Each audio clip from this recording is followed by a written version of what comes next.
J'arrivais pas à faire monter le pneu en température. J'arrive pas à mettre de l'eau.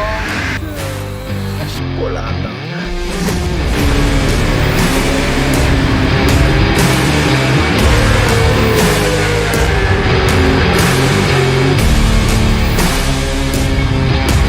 Vous avez fait vendredi? On est arrivé de chez nous. C'est quoi cette question de merde?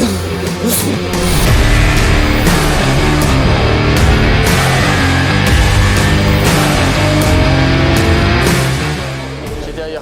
Bon l'équipe, bienvenue au Mans, sous ce magnifique temps. Pardon. Bienvenue au Mans, sous ce magnifique temps, comme vous pouvez le voir.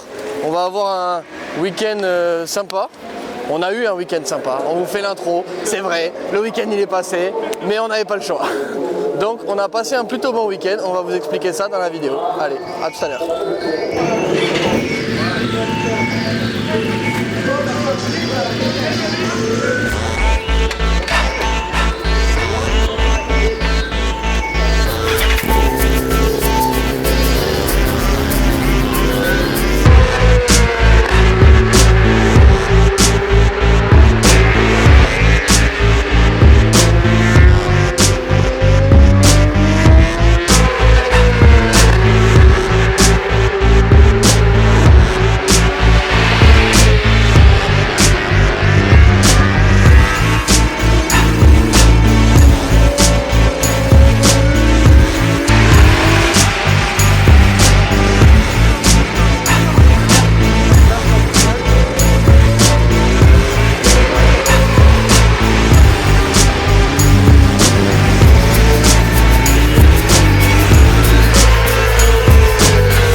J'arrive pas à... Il passe en fond.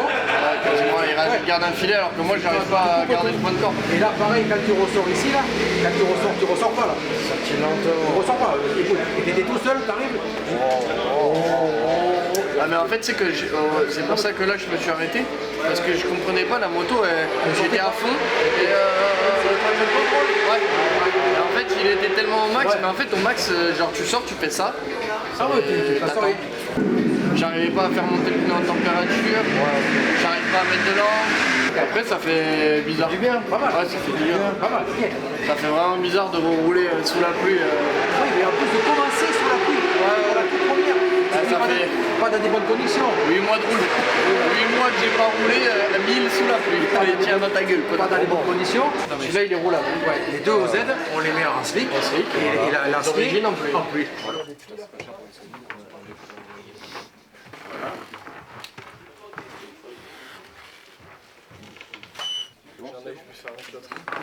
Merci monsieur. Merci à toi. Bonne soirée.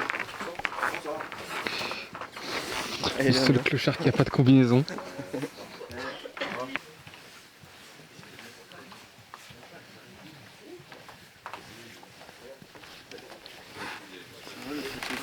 photographe préféré. Arrête toi gros. T'as des trucs sympas. La reprise de fait malin. Ta fille le poulet là à côté, tu la fasses. Oh merde, ça je peux pas dire de conneries. C'est vrai, ça c'était bon. Putain, la chipolata. J'arrête pas assez la moto, je rentre trop fort dans les virages, tu vois. En fait j'ai beaucoup de freins moteurs dans le virage. Mais un début de régime, non. Mais dans au freinage j'ai l'impression de ne pas en avoir au frein. Mais après par contre dans le virage, une fois que j'ai de l'angle, on dirait qu'il n'y a que le dernier tour où j'ai été un peu plus vite, où je prenais vraiment plus les extérieurs, tu vois. Mais sinon la Dunlop là, le grand virage, là maintenant par contre tu vois je rupte la 5 à la fin, pas longtemps, je rupte la 5 et après je rentre la 4. Ouais. Faut mettre la 6. En fait j'ai du mal à vraiment raccélérer tôt et garder et faire un régime C'est fini. progressif. C'est fini le filet de gaz constant. Il faut que tu la couches au sol. Ouais, mais est-ce que ça vient des cale-pieds ou est-ce que ça vient juste du fait que je mette pas de langue? Ah, j'en sais rien, mais tu mets pas assez d'âme. Ouais, je mets pas d'angle. Hein. sans que les cale-pieds me gênent pas pour mettre de l'angle. Ça frotte un peu ici, là, ça frotte un peu là. Les pieds? Les pieds. Ouais, mais ça me trompe pas tes cale-pieds. Tu vas les relever. Non, là, à partir d'ici, là, tout ce qu'il y a là, de 1 bar 7 à tout en bas, c'est sous tête. Là, ça doit être FP1.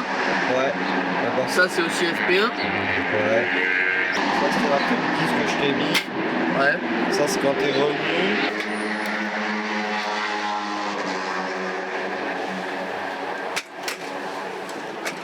Vous préparez une potion magique? Ouais.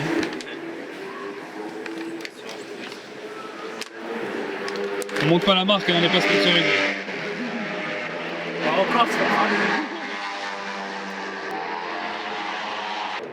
Tu viens pousser légèrement avec ton pied. Ah, d'ailleurs, hier, on n'a pas précisé un truc. Pourquoi j'étais le seul à pas être en combinaison pendant la photo officielle et la photo Michelin. On va dire que le partenariat avec Matracing s'est fait assez tardivement, étant donné que toute la saison s'est faite assez tardivement. La moto, on l'a reçue encore il y a un mois. On s'est engagé il y a quelques semaines. J'étais le seul à ne pas avoir mes combinaisons. J'avais d'autres combinaisons, mais comme on a un vrai partenariat cette saison avec un équipementier Matracing, je ne voulais pas mettre de combinaison autre que celle de Matracing, donc j'étais en veste BRT et j'étais le seul connard à être en veste. Voilà, ça c'est pour la petite info. Je peux retourner me coucher. Essayer de faire vraiment rentrer genre vraiment bras tendus et clac, arriver à bien la casser, bien la claquer pour pouvoir accélérer le plus tôt possible. Je pense qu'il va y avoir trop de frein moteur du coup, mais ça on va le voir de suite. Donc rentrer déjà de suite, remettre le frein moteur qu'il faut si c'est pas bon.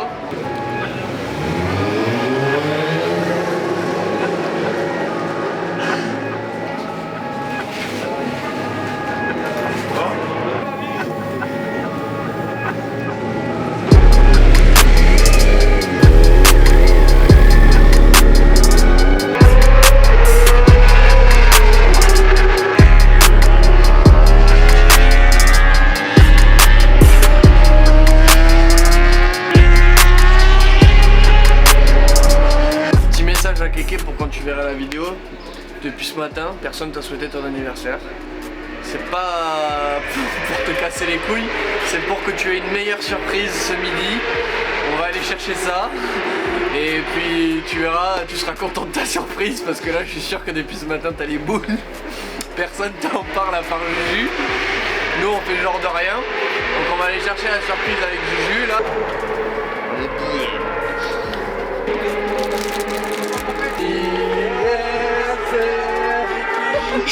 Allez, souffle ta bougie qui t'as la gueule depuis ce matin. Ah, je me suis dit. Quel bande d'enfoirés depuis ce matin, y'a personne qui va souhaiter mon anniversaire. Le Roro il est encore dans sa course celui-là.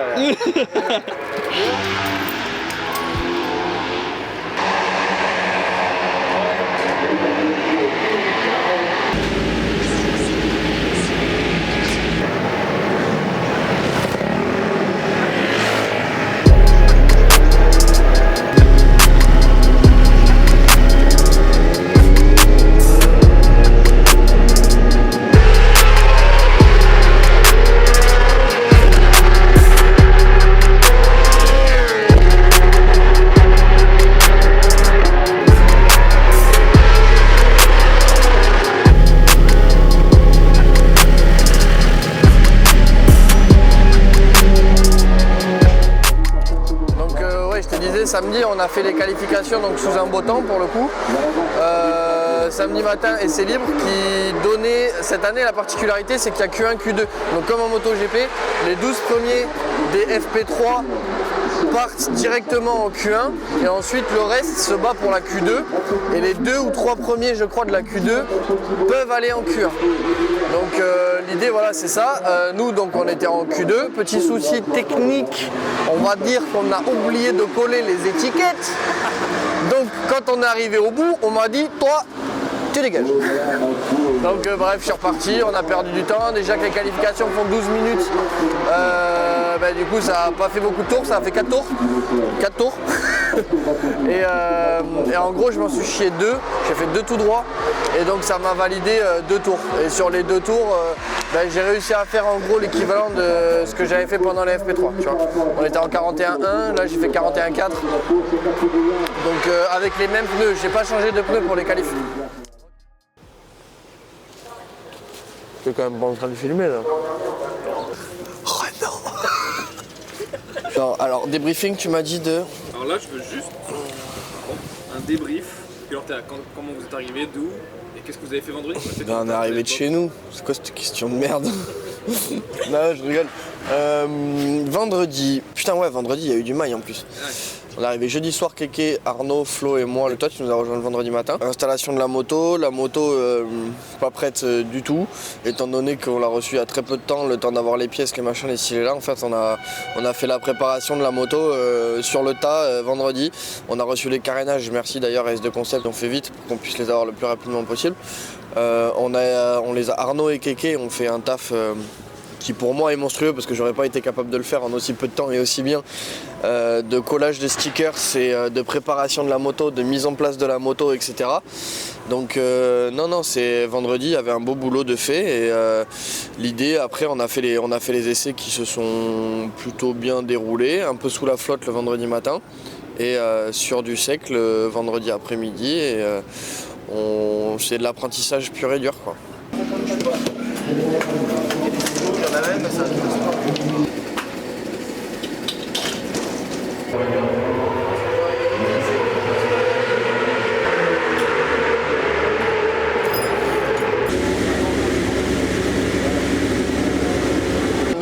Meilleur temps Antigua 51. Normalement ça roule en 38, 39. C'est mouillé. Hein. Ouais, sur en pneu pluie quoi.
J'avais l'impression que ça allait vite et en fait ça allait pas vite du tout.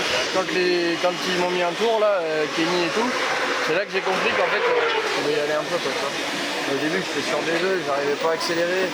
Dès que les mecs ils accéléraient, ils mettaient 15-20 mètres partout tout le temps, tu vois. Et sur les freins j'étais là, alors qu'eux ils arrivaient. Sur les freins ça allait, c'était plus ou moins pareil. Mais dès qu'ils réaccéléraient, eux, ils partaient alors que moi j'étais là. Au début j'avais mis full électronique partout pour m'aider à... Et en fait, ça a fini par m'aider à force et après j'arrivais pas, tu vois, j'accélérais, la moto elle sortait pas, j'étais bridé, moi je me bridais, j'arrivais pas. C'est que quand Kenny et tout qui m'ont doublé, que j'ai vu qu'en fait ils étaient angle max et qu'ils ouvraient en grand. Là je me suis dit, en fait ça va, c'est sec. Et j'ai essayé, tu vois, et là c'est là que je me suis rendu compte que l'électronique me bridait, la moto elle faisait partout tout le temps. Ouais.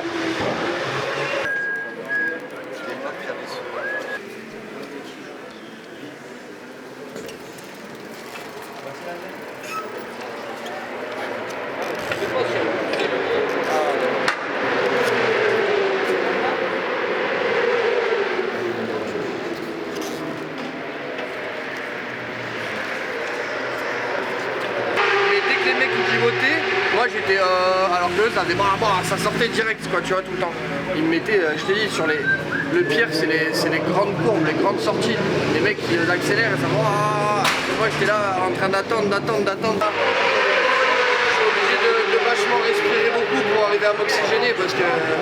Les mecs, ils étaient clairement pas dans le rythme de course sur le premier tour de lancement, tu vois. Alors, en ce sens, t'arrivais un peu à voir.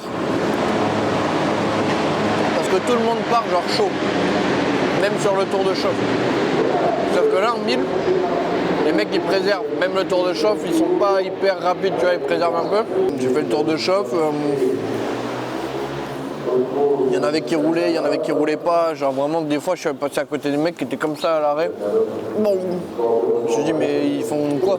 Du coup, ben, ça a fini qu'après, en course, ça m'a mis dans. Enfin, je me suis mis dans un faux rythme de ouf. Je pensais être bien, ouais. Et le truc qui m'a vachement mis dans un faux rythme, c'est qu'au début, en fait, j'étais bien. J'étais dans un pas trop mauvais groupe, tu vois. En l'espace de un tour, ils m'ont distancé de ouf. J'ai un peu buté sur quelques mecs. Et après, j'ai essayé de mettre du rythme. Et au fur et à mesure, j'ai mis de plus en plus de rythme. Mais mentalement, au début, j'étais vachement tranquille, quoi. J'ai essayé de faire la course avec la tête. En fait, je veux pas tomber. Je veux pas tomber. Genre la pluie, le mélange pluie, enfin séchant, nouvelle moto et tout. Je me suis dit, vas-y, faut pas faire la même que l'année dernière, quoi. Je veux pas m'en mettre une. Donc du coup, j'ai roulé en réfléchissant. Peut-être un peu trop, du coup, tu vois. Alors que les autres, vu qu'ils réfléchissent pas, ils mettent du gaz. Moi j'étais là en mode ouais. Après j'ai vu que je prenais un tour. Là ça m'a un peu énervé. Ça m'a énervé et je me suis dit bon vas-y quoi. Prends les roues des mecs qui roulent vite. D'ailleurs c'était un peu chaud parce que quand ils nous ont doublés, ils m'ont pas mis de drapeau bleu. Et du coup après je suis genre direct je me suis mis dans ce qu'il faut pas trop faire normalement, c'est pas. Enfin, quand tu vois les vides qui te rattrapent, t'essayes pas de te mettre dans leur roue pour machin. Sauf que moi, ils me mettaient pas le drapeau bleu, donc je savais pas quand est-ce qu'il y en avait un derrière moi ou pas. Je le savais quand le mec il arrivait à l'intérieur et qu'il fallait que je me pousse pour le laisser passer, tu vois. Après, du coup, dès qu'il y avait un mec vite qui me doublait, j'essayais de racoler. Mais je racolais 3 virages. Genre vraiment dans la roue, tu vois, 3 virages. Après, petit à petit, les mecs ils se barraient. Et je les perdais de vue assez rapidement. Il n'y a que sur la fin, genre sur le dernier, avant-dernier, les 3 derniers tours, où j'ai vraiment eu des mecs qui m'ont rattrapé, où j'ai pu un peu tenir la roue pendant un tour, un demi-tour, un tour. Et ça m'a permis d'arriver à comprendre des trucs, mais c'était trop tard. Enfin, j'avais perdu tellement de temps en début de course à être à l'arrêt, là où les mecs ils ont mis du vrai gaz. Je savais que j'étais là et j'ai essayé de prendre leur trajectoire, j'ai essayé d'ouvrir les angles. Et même un truc que j'ai vu à la toute fin, c'est que j'étais comme ça. Avec mes yeux, je regardais genre là, devant.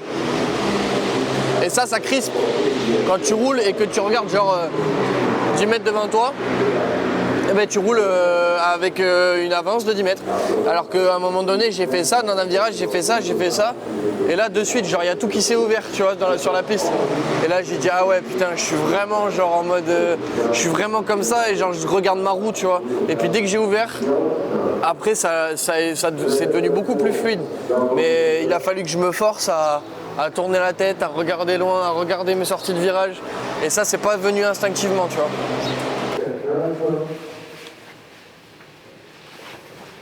Laisse-moi un peu de temps. Bon, tu te rappelles les règles de rouler sur la flotte d'être en avance dans les positions, déhanchement, de droite à gauche. Exagération au max.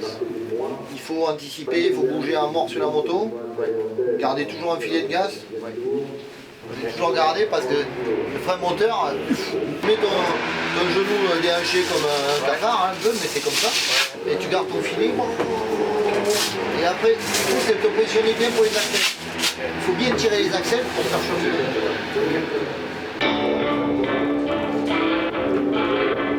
C'est bon, c'est ouvert.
il y a eu drapeau bleu. Et en fait je double un mec et là t'as Alan qui vient à l'inter et en fait j'ai pas, c'est au moment où j'allais me coucher, Alan il vient et en fait je me suis dit s'il est un peu chaud, bah vas-y, du coup j'ai tiré, j'ai dû tirer pas tout droit mais tu sais j'ai fait juste le pif-paf là et le temps de remonter il y a Mathieu, il y a tout le monde qui est arrivé, j'étais là wow putain ça me déboîte de tous les côtés. De rouler sous la pluie et tu sais d'être tout le temps un peu plus rapide à chaque tour là. Pourtant au début je me suis creusé la tête. Ah, le départ il était catastrophique mon ref. Ah ouais. Les deux premiers tours je me suis dit wow, qu'est-ce que je fais là quoi. Et après c'est venu petit à petit. Donc résumé de la journée de dimanche, c'est que le matin, course 1, c'était du séchant. La piste à la fin elle était totalement sèche. Mais au début on avait une partie du circuit qui était mouillée. Et ça c'est des conditions que j'apprécie pas forcément. Découverte encore de la 1000 parce que tout ce week-end c'était vraiment principalement un week-end d'apprentissage avec la 1000. On a pris ça beaucoup comme un week-end d'entraînement. On a évolué à chaque sortie. Le dimanche matin, piste séchante, pneus secs. Donc beaucoup de mal au début, à la fin ça allait un petit peu mieux une fois que la piste a vraiment séché. Le fait de rouler avec des cadors comme ça, c'est que ils ont forcément fini par me mettre un tour, hein. À coup de 5 ou 6 secondes par tour, ils m'ont rattrapé, donc j'ai pu me permettre de prendre leur roue pendant l'espace de quelques instants, même pour certains c'était 3 virages et d'autres un demi-tour, pour comprendre des choses en termes de pilotage. Course 2 du coup, comme je sais pas si tu le vois, mais sous la pluie, à fond. Donc là je me suis un peu réconcilié avec la pluie. Donc là on a bien travaillé avec les pneus Michelin, merci à eux parce qu'ils ont été d'un support tout le week-end avec nous pour essayer de travailler ça et ça fait plaisir. Dans l'idée la course 2 on fait 22 scratch je crois et 12 challengers.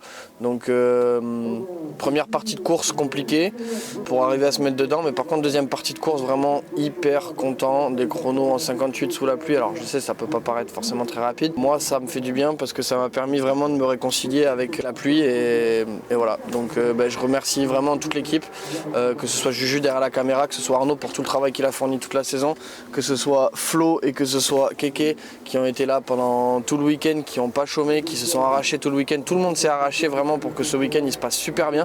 Le BRT a vraiment fait aussi un travail tip top. Donc écoute, maintenant je vous donne rendez-vous à l'Ednon et puis j'espère qu'on aura du temps un peu mieux que ça. Et d'ici là, les l'Ednon les gars, ça va être du motocross, je vous le dis. Supercross SX de Paris avec un BMW S1000 derrière, il va falloir apprendre à utiliser le frein arrière. Allez, ciao ciao.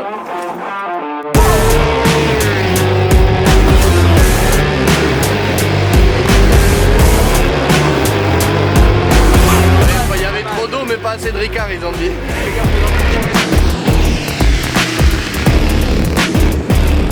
Dans la moto on a mis le nouveau faisceau, tu sais, le faisceau Motec avec lequel on peut avoir l'acquisition de données et tout dessus. Et là ça déconne.